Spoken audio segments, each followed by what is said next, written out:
PDM हुकूमत ने आइन के साथ खिलवाड़ कर रहे हैं और उन्होंने आइन को ख़तरे में डाला है। अगर 14 मई को इलेक्शन नहीं होती तो इसका मतलब ये है कि इन्होंने आइन को तोड़ा है।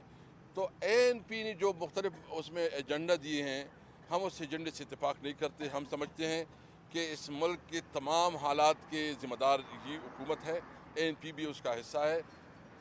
मैं इसका रिस्पेक्ट करता हूँ कि हमारे पास आए, लेकिन चूंकि इनका एजेंडा जो है ना उसमें इकॉनमी है, दीगर चीज़ें हैं और ज़िम्मेदार भी ये हुकूमत है। पीडीएम इस वक्त इकॉनमी की बदहाली की ज़िम्मेदार भी हुकूमत है।